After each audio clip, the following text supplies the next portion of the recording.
Continuamos con la materia de economía. En esta ocasión lo que vamos a repasar son los 10 principios de la economía, ¿no? Esto significa que hay, vamos a decir, ciertas reglas o ciertas leyes generales, no necesariamente siempre se tienen que cumplir, pero son principios en los que básicamente la gran mayoría de los economistas están de acuerdo, ¿bien? Son como la base del acuerdo entre los especialistas, ¿no? Entre los que estudian economía. Son relativamente sencillos, pero nos explican de alguna manera cómo funciona la economía a partir de estas 10 reglas o a través de estos 10 principios, como se les dice, de la economía. Algunos de ellos son discutibles, pero insisto, en la mayoría de los casos todos hablan de que estos principios no se modifican demasiado y todos los economistas de la actualidad, un poco más, un poco menos, están de acuerdo en estos puntos. Por eso es importante conocer aquello que llamamos los 10 principios de la economía. Principio número 1. Bien, yo les voy leyendo el título, si ustedes quieren pueden ir tomando nota, la idea es que después con sus palabras incluso puedan explicar brevemente qué significa cada una de estas cosas, por eso vamos a irlas mencionando y después las vamos a ir explicando. Bien. Principio número 1. Todos los agentes económicos se enfrentan a decisiones o a disyuntivas. ¿Bien? Todos los agentes económicos deben tomar decisiones. Vamos a simplificarlo así. Todos los agentes económicos deben tomar decisiones. Ya aprendimos en un video anterior que los agentes económicos somos, por ejemplo, nosotros los consumidores, también lo son las empresas. Bueno, el primer principio de la economía es que constantemente, ¿no? Debido a la limitación de los recursos, a la escasez de los recursos, a que tenemos muchas necesidades, constantemente hay que tomar decisiones, ¿no? Nos pasa, por ejemplo, cuando vamos al supermercado, ¿bien? Cuando tenemos que elegir entre una buena marca o una marca de segunda si queremos ahorrar un poco más. Si nos vamos a inclinar por precios cuidados o por aquellos que no lo sean. Si vamos a comprar Coca-Cola o si vamos a comprar Manaos.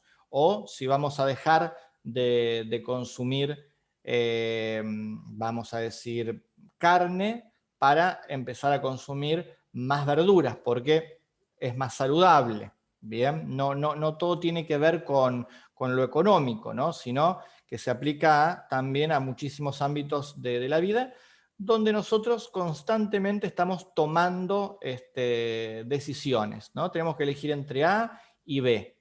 Esto sucede, como les digo, en la vida misma. Entonces, el primer principio es que todos los agentes económicos deben enfrentar decisiones.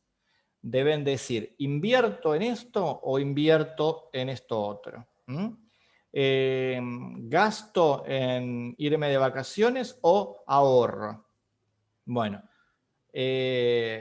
todos los agentes económicos toman constantemente decisiones para poder organizar su vida económica y tratar de maximizar o tratar de sacar el máximo beneficio. A veces nos equivocamos, a veces no, a veces es difícil saber cuál es la decisión correcta o si hemos tomado la decisión correcta, pero ese es el primer principio.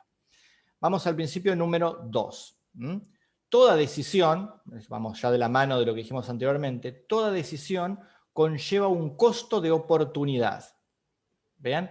Toda decisión que tomamos lleva un costo o coste de oportunidad.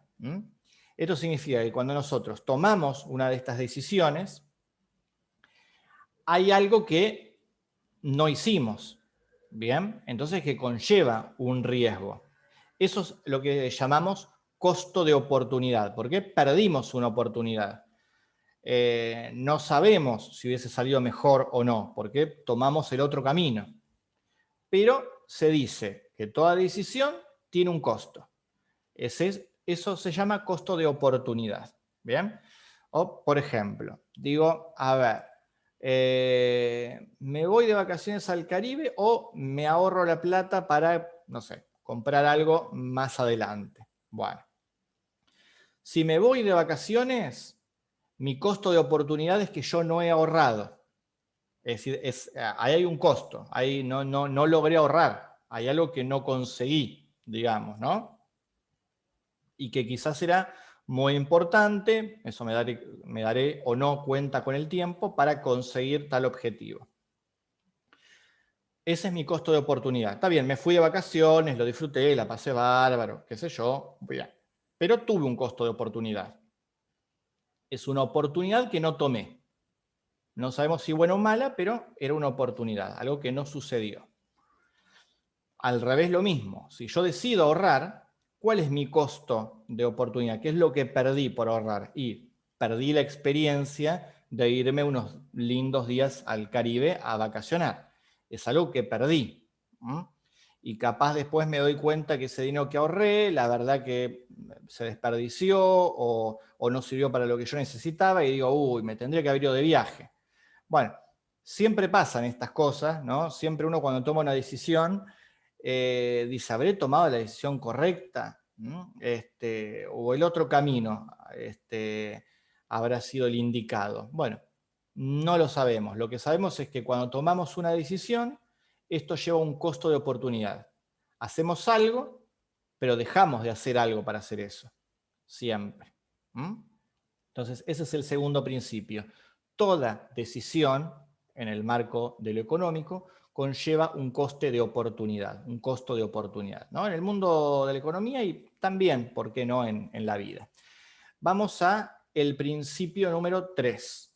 ¿Bien? El principio número 3 dice que los actores económicos, ¿bien? Los agentes económicos, nosotros, por ejemplo, siempre analizamos la economía de manera racional y hacemos un análisis marginal. ¿Bien? Vamos a explicarlo.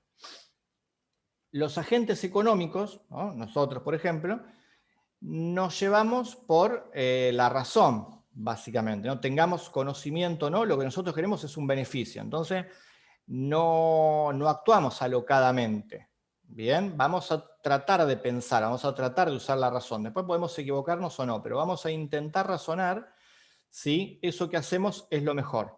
Cuando estamos tomando una decisión, estamos llevando adelante un proceso racional, diciendo, bueno, a ver, ¿qué me conviene? ¿Me conviene ahorrar o me conviene irme de vacaciones al Caribe? ¿Qué gano y qué pierdo? ¿No? Hay un razonamiento ahí. ¿Bien? Y de la misma manera decimos que los agentes económicos basan sus decisiones en los beneficios y en los costos de fabricar, acá ya estamos hablando de los productores, no de los consumidores, de fabricar una unidad adicional. Marginal significa eso, ¿no? Cuando hablamos de marginal, hablamos de una unidad más de algo. ¿Bien? Siempre que está la palabra marginal en economía significa una cosita más, una unidad más. Por ejemplo, yo tengo una producción de pizzas a la semana de 20. Hago 20 prepizzas a la semana. ¿Bien?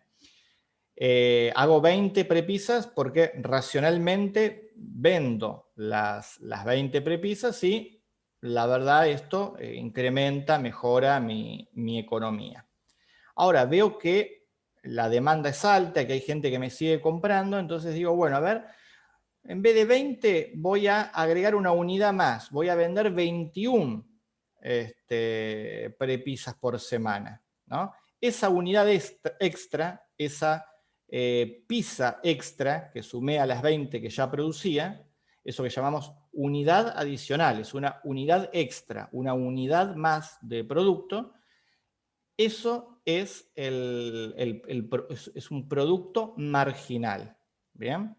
Lo que me cuesta, el costo de eso, de esa prepisa extra, es mi costo marginal. Y lo que gano por esa pizza extra que gano, ¿no? Sean 5 pesos, 10 pesos, eso extra que gano es mi beneficio marginal.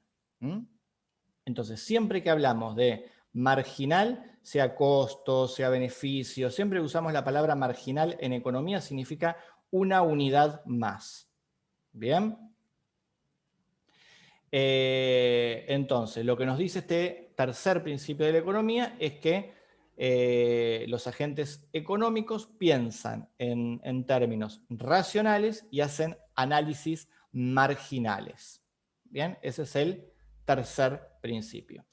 Vamos al cuarto principio, ¿no? Los agentes económicos se movilizan en base a incentivos, ¿no? Bueno, agentes económicos, ya lo dijimos, son las empresas, somos nosotros como consumidores, bueno, todos los actores de la economía. ¿Por qué se dice que actuamos a partir de incentivos, ¿no? Que nuestro comportamiento en el mercado cambia en base a estos incentivos o recompensas que van apareciendo? Bueno, es lo que pasa nos pasa en el supermercado, por ejemplo, ¿no? Vamos y capaz no teníamos pensado comprar, no sé, una botella de jugo, bien, exprimido. Pero vemos que está 2 por 1 justo. Y si, 2 por 1 ya es distinto. Bueno, me lo llevo, hay un incentivo. Hay un incentivo, hay una recompensa. El mercado dice, yo le voy a vender a esta persona algo que no me hubiese comprado, pero le tengo que dar un incentivo, le tengo que dar algo más para motivarlo. Bueno, un 2 por 1. ¿Bien? O cuando en los supermercados dicen los miércoles y los viernes 20% de descuento en carnes. Bueno, decís, capaz que en otro momento no ibas a comprar carne, pero decís, che, tengo que aprovechar que realmente va a estar barato miércoles y viernes, entonces vas, tenés un incentivo y terminás hasta capaz comprando más de lo que esperabas. ¿Bien? Bueno, como estos hay infinidad de ejemplos, pero lo que se sabe es que nos movilizamos por incentivos. Cuando nosotros vemos que hay un descuento, cuando nosotros vemos que hay un 2 por 1, cuando vemos que hay días que es más barato,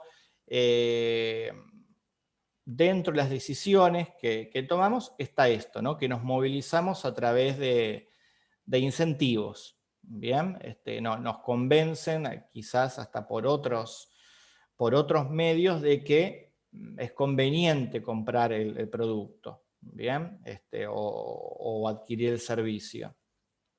Acá influye también un poco la publicidad, las costumbres, la moda, pero bueno, hay diferentes incentivos que nos llevan a cambiar nuestros hábitos y a consumir más o menos, ¿no? de ciertos productos y de ciertos servicios. Bueno, ese es el principio número 4. Los agentes económicos se movilizan en base a incentivos. Bien. Principio número 5. El comercio mejora el bienestar. ¿Bien? Bueno, esto sí es un poquito más discutible para algunos extremistas, pero en términos generales la realidad es que el comercio nos ayuda de muchísimas maneras, directa o indirectamente, ¿no? Porque conseguimos recursos, vamos a un supermercado y tenemos prácticamente a la mano todo lo que necesitamos, intercambiamos el dinero que obtenemos por nuestro trabajo, por aquello que necesitamos, ¿no? Es evidente que mientras uno tenga dinero y pueda obtener ciertos productos, ciertos servicios, va a mejorar su bienestar, va a poder saciar las necesidades de las que hablábamos. ¿Bien? Entonces, uno de los principios de la economía es este, ¿no? El comercio mejora el bienestar, ¿no?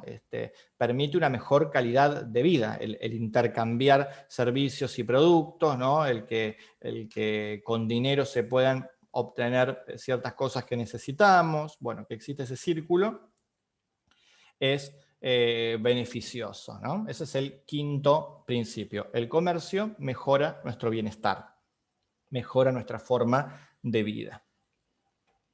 Sexto principio es el de los mercados organizan la actividad económica de manera eficiente. Vamos a repetirlo. Los mercados organizan la actividad económica de forma eficiente. Este sí es un poco más polémico, es un principio un poco más polémico, aunque después se hacen algunas aclaraciones, ¿no? Los economistas en general consideran que de una u otra manera el mercado, ya aprendimos lo que es el mercado, ¿no? Ese espacio de intercambio de bienes y servicios, es el mejor mecanismo que tenemos para adquirir lo que necesitamos. No existe otro formato que sea mejor que aquel que nos permite el mercado. ¿Bien? Y que se puede obtener bienestar, que se puede vivir mejor y que podemos estar todos mejor si, bueno, estos mercados funcionan de manera eficiente. Pero bueno, los economistas, sobre todo aquellos que son de la corriente liberal, ya hablaremos de esto en otro momento, o lo haremos en Economía 2, pero dentro de las diferentes corrientes o de pensamiento de la economía, ¿no? Están los liberales que consideran que el mercado, este espacio de intercambio de bienes y servicios, es el mejor sistema que tenemos para lograr el bienestar y que se va a ir acomodando, ¿no? Se va acomodando a las necesidades y de una u otra manera permite que logremos saciar nuestras necesidades. Bueno, la realidad nos ha demostrado que no siempre sucede así, ¿bien? Que se producen fallos de mercado, que el mercado por sí solo, las empresas por sí solas, no van a generar siempre lo mejor para el público, sino lo más conveniente para ellas. ¿Bien? Pero, bueno, hay un acuerdo medianamente general de que son un buen sistema, puede fallar, pero que son un buen sistema para que funcione eficientemente la actividad económica, ¿no? Este espacio es el mejor para que nosotros ofrezcamos nuestro trabajo, para que nos den dinero y para que nosotros podamos comprar cosas con ese dinero. Quedémonos más o menos con esa idea, ¿no? El sexto principio, entonces, los mercados organizan la actividad económica de forma eficiente, no perfecta, pero es eficiente. Es lo mejorcito que tenemos, vamos a decir. Acá, en el séptimo principio, se viene a hacer de alguna manera una aclaración del punto anterior, ¿no? El principio número 7 dice que los gobiernos pueden, no necesariamente siempre, ¿no? Pero pueden llegar a mejorar el bienestar de la comunidad a partir de la intervención del mercado. Esto significa que, y acá hay diferentes corrientes y formas de pensar, ¿no?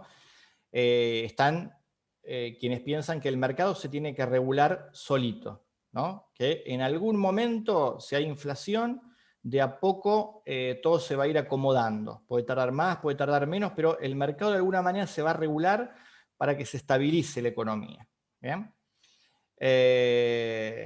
Y están los que consideran que eso a veces no sucede y que se necesita la intervención a veces del Estado. ¿Bien? Cuando hablamos del Estado hablamos de políticas tomadas por el gobierno de turno, ¿bien? En materia económica. Por eso este séptimo principio dice esto, ¿no? Dice que los gobiernos pueden llegar a mejorar la calidad de la economía con algunas intervenciones, ¿no? logrando que haya más equidad, más oportunidades, ¿no? Bueno, tomando medidas que promuevan el bienestar, ¿no? A veces es necesaria esa intervención, ¿no? Hay que saberla hacer en los momentos justos, hay que saber hacerlo de la manera adecuada, sin abusos, pero los economistas en general aceptan, ¿no?, que el Estado debe intervenir en algunos momentos de la economía, que no puede dar la espalda a la economía y esperar que se acomode todo solo, ¿no? Que es lo que suponen algunas corrientes, ¿no?, extremistas del liberalismo. Y están, ya lo veremos más adelante, quienes consideran que el Estado debe de intervenir en absolutamente todo. Es como la contracara. Bueno, lo que la economía, la ciencia económica, más o menos se pone de acuerdo es en que hay momentos en los que sí está bueno que el Estado intervenga, ¿no? Tome algunas políticas para mejorar las oportunidades, que haya mayor equidad, es decir, bueno, que uno tenga la posibilidad de comer, de alimentarse decentemente. Bueno, hay momentos en los que decididamente el gobierno debe de intervenir. Bien, ese es el principio número 7. Después está la gran discusión de cuándo lo tiene que hacer y qué tantas veces lo tiene que hacer. Pero ya ese es otro tema. Pasamos al principio número 8. ¿No? Dice, el principio número 8 habla de que el nivel de vida de los ciudadanos de un país depende de la capacidad de ese país para producir bienes y servicios. Eso es lo que provoca crecimiento económico. Bueno, esto parece un poquito complicado, pero es más sencillo de lo que parece, ¿no? Un país es rico cuando produce muchos bienes y servicios, ¿bien? Porque los venderá baratos, porque los puede producir a costo bajo dentro del país y puede exportar estos recursos, estos productos, estos bienes, los puede exportar y eso le va a traer ganancias al país. ¿Bien? Entonces, cuanto más pueda producir un país, más dinero va a ganar. ¿Bien? Y va a poder tener un crecimiento económico, desarrollarse y transformarse en un país rico o por lo menos en un país económicamente estable. No es un principio muy, muy difícil de comprender, ¿no? Llevémoslo a una empresa. Si una empresa produce mucho, vende mucho y va a ser más rica. ¿Bien? Bueno, si en una casa, en vez de entrar un sueldo, entran 5 sueldos, y bueno, y sí, la casa se va a mejorar, vas a comprar una mejor heladera, vas a comprar un mejor lavarropas, te vas a comprar un mejor auto, todos dentro del núcleo familiar van a estar mejores y van a disfrutar de un mayor bienestar. Con el país sucede exactamente lo mismo. Si un país tiene la capacidad industrial o una gran capacidad para producir recursos que son útiles, va a mejorar la calidad de vida de sus habitantes, porque va a vender al exterior, va a exportar muchísimo y va a entrar dinero al país. Y se va a dar un circuito en el cual va a haber crecimiento económico, ¿no? Va a entrar dinero al país porque se está produciendo mucho y se está vendiendo mucho. Eso sería lo ideal. ¿Cómo se logra eso? Y bueno, ya ese es otro tema, ¿no? Pero todos están de acuerdo en que es la forma en la que se puede enriquecer un país. Vamos al principio número 9. Los precios se disparan con el aumento de la masa monetaria y el déficit fiscal. ¿Bien? Este es el principio número 9. Vamos a repetirlo y a explicarlo. Acá nos ponemos un poquito más técnicos, pero no es difícil de entender, ¿no? Los precios aumentan, no, los precios se disparan con el aumento de la masa monetaria y del déficit fiscal. Bien. Masa monetaria significa la cantidad de dinero que hay en la calle, la cantidad de dinero que hay circulando en la calle, ¿no? Y déficit fiscal es cuando el Estado, a través de los impuestos, no logra recaudar todo el dinero que necesita para mantenerse, digamos, ¿no? No le alcanza. Es por eso que generalmente se aumentan los impuestos, porque hay déficit fiscal, ¿bien? Hay una deficiencia en el dinero que le entra al Estado a partir de sus ciudadanos, ¿bien? El Estado debería hacer calles, debería de brindar salud pública de calidad, debería brindar educación de calidad. Para eso necesita que entre dinero, ¿bien? Sea por los impuestos de sus contribuyentes, es decir, de nosotros como ciudadanos, o por otros medios que ya analizaremos más adelante, como pueden ser los impuestos a la importación o a la exportación, o bueno, tiene diferentes maneras de financiarse. Cuando hablamos de déficit, hablamos de que hay falta, hay carencia, los números están en rojos. ¿Bien? Entonces, eso significa que la economía del Estado está mal. El dinero no alcanza para hacer todo lo que hay que hacer, no alcanza para cubrir los sueldos públicos, no alcanza para hacer las obras que se necesitan, no alcanza para tener hospitales o colegios de calidad. Bueno, aquí volvemos a lo que es el sector público y a las necesidades del sector público. Bien. Bueno, eso es déficit fiscal, ¿no? Déficit fiscal es eso, no recaudar que el Estado no recauda lo suficiente para cumplir la función que tiene que cumplir.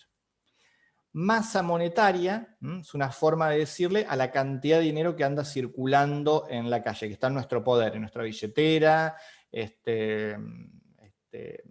el dinero que cobramos, ¿no? Los salarios, el dinero que está circulando constantemente de mano en mano porque compramos y vendemos productos y servicios en ese espacio que llamamos mercado. Bien. Cuando los precios se disparan es que estamos hablando de inflación. ¿Bien? La inflación es el crecimiento desmedido de precios, es decir, es el aumento muy grande de precios en muy corto plazo. ¿Bien? En muy corto plazo, algo que valía 10 pesos, mañana sale 20, pasado sale 30, después sale 50, bueno, eso es inflación, la conocemos muy bien. Para que realmente la inflación sea un problema, tiene que suceder eso, ¿no? Tiene que haber aumentos muy rápidos y continuados en el tiempo. Es ahí donde caemos en un problema inflacionario. Bien, ¿por qué se produce la inflación? Bueno, los economistas, no todos, pero en su gran mayoría están de acuerdo en que esto se ocasiona porque hay, y quizás les va a parecer extraño, ¿no? Pero vamos a ver si lo podemos explicar bien. La inflación se sucede porque hay demasiado dinero en la mano de los consumidores. ¿Bien? Es decir, nosotros sabemos que, y si no lo sabemos, bueno, lo estamos explicando ahora, que el Estado, por ejemplo, el Estado argentino, no funciona así en todos lados, pero básicamente es así en todo el mundo, tiene un banco central. El banco central, la Casa de la Moneda, es quien produce el dinero, quien lo fabrica, quien legalmente es la única entidad que puede producir dinero. ¿Para qué produciría dinero? Bueno, por ejemplo, si quiere dar ciertos beneficios, quiere brindar becas, quiere brindar descuentos, quiere, por ejemplo, aumentar los sueldos públicos, quiere dar subsidios, por ejemplo, ¿no? Sucede con el transporte público, ¿bien? Que está subsidiado por el Estado. Esto significa que el Estado le da a empresas privadas dinero para que no le cobre tanto al ciudadano.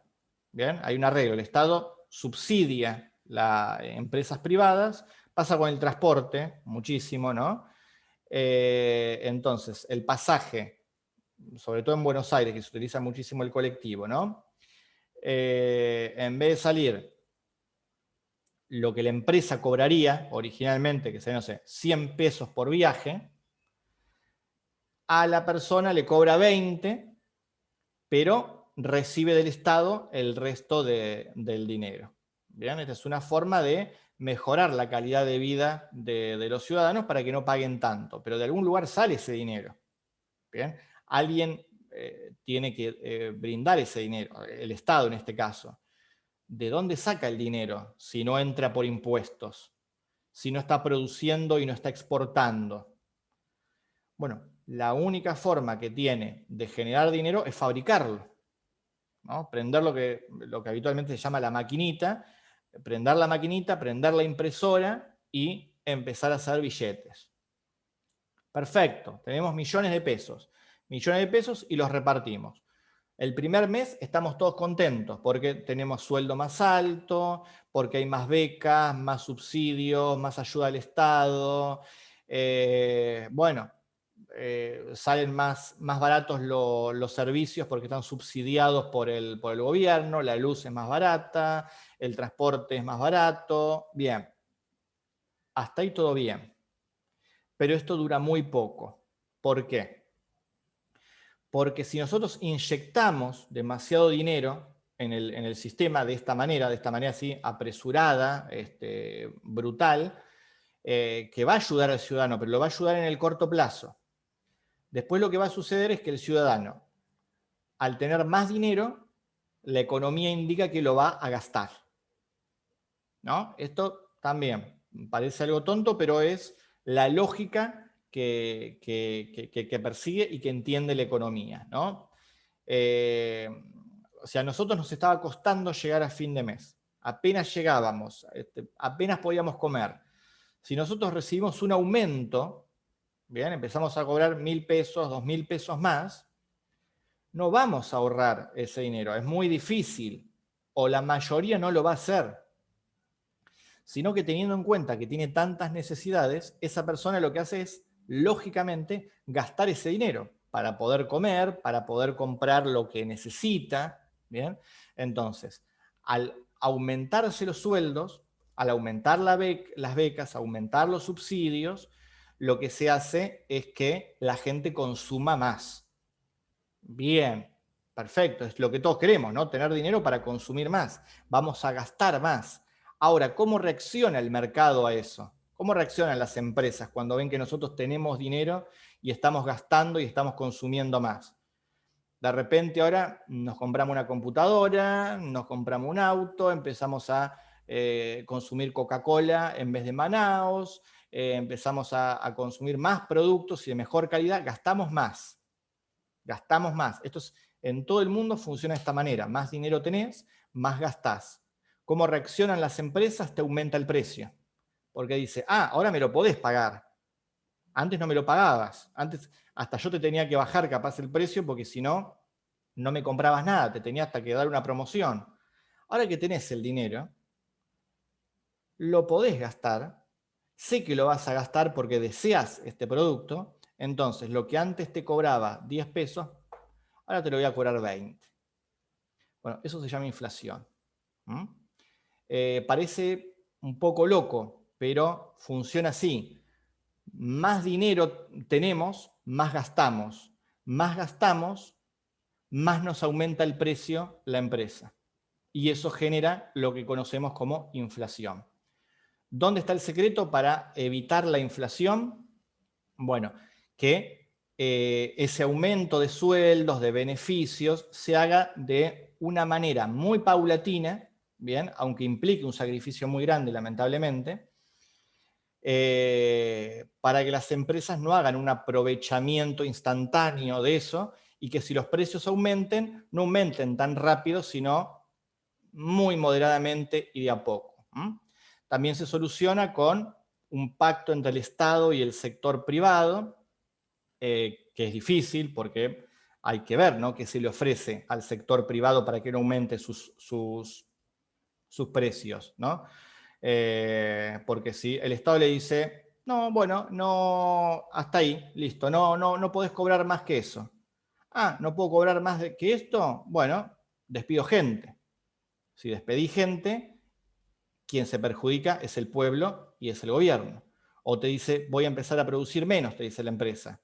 o te dice, bueno, me voy del país porque en otro lugar me dan mejores condiciones. Bueno, entonces el Estado no puede apretar al sector privado y decirle a la empresa que haga lo que el Estado quiere, ¿no? Si no, sería muy fácil. Hay que negociar, tiene que haber un acuerdo para que las empresas no generen inflación, no aumenten tan desesperadamente los precios. Bueno, eso es difícil. La verdad que es muy difícil y bueno, es parte de la situación que estamos viviendo actualmente. ¿Mm? Por eso decimos que el principio número 9 es que los precios aumentan, es decir, se genera inflación porque hay mucho dinero en nuestras manos, pero lo gastamos y por eso nos aumentan los precios. Y también se genera porque, bueno, el Estado no tiene la capacidad para reunir el monto fiscal necesario, es decir, la cantidad de impuestos necesarios para cubrir las necesidades del pueblo. ¿Mm? Pero bueno, básicamente es eso. Hay inflación cuando hay mucho dinero circulando en la calle, ese dinero se gasta. Es decir, no se gasta, y si se gasta, las empresas aumentan el precio. Eso es inflación. ¿Mm? Difícil, ¿no? Difícil de solucionarlo. Es uno de los grandes problemas, una de las grandes preguntas que tiene que resolver la economía y no siempre lo logra, ¿no? Hay muchos caminos para hacerlo, pero es complicado, ¿no? Es complicado. Bueno, y el décimo, el último principio, es que la economía acepta que en el corto plazo el empleo y la inflación, ¿no? Moderada se oponen, digamos. Es como que el Estado en un momento, por lo menos en el corto plazo, tiene que decidir entre o genero empleo o bajo la inflación. Como que las dos cosas al mismo tiempo se complica. ¿Mm?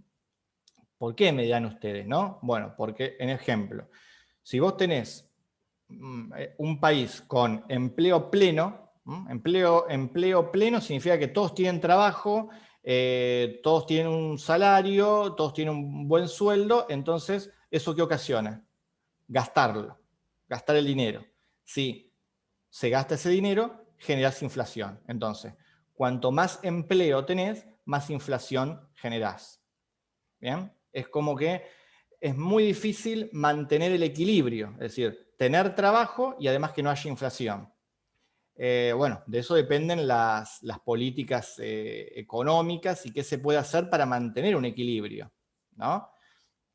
Por eso es que muchas veces cuando se despide, lamentablemente, a muchísima gente, esos millones esos millones de personas que pierden su trabajo, ¿qué pasa? No tienen dinero. No tienen dinero, no consumen. Entonces las empresas ya no reciben el mismo dinero que antes. Ya no tienen tantos compradores como antes. Entonces, ¿qué hacen? Bajan sus precios. Entonces, ¿ahí qué pasa? Bajó la inflación, pero tenés desocupación. Que la desocupación, por supuesto, genera pobreza, ¿no? Hay un montón de gente en situación desesperante. Bueno, ¿cómo hacer para equilibrar eso? Bueno, eso lleva mucho trabajo y muy buenas decisiones económicas, ¿no? Y es, bueno, uno de los inconvenientes que también está sufriendo en la actualidad nuestro país y la mayoría de los países del mundo, ¿no? En mayor o en menor medida. Esto va más allá de los partidos políticos, de los gobiernos. La verdad que esto es un principio económico general, ¿bien? Hasta los grandes países se encuentran con esta problemática. Lo que pasa es que países más poderosos, mejor organizados, con más recursos, pueden llevar adelante esto y generar un equilibrio entre el empleo y que no haya tanta inflación, ¿bien? Y logran mantener esa estabilidad económica. Pero en la mayoría del mundo es muy complicado y o se genera muchísimo desempleo o se genera inflación.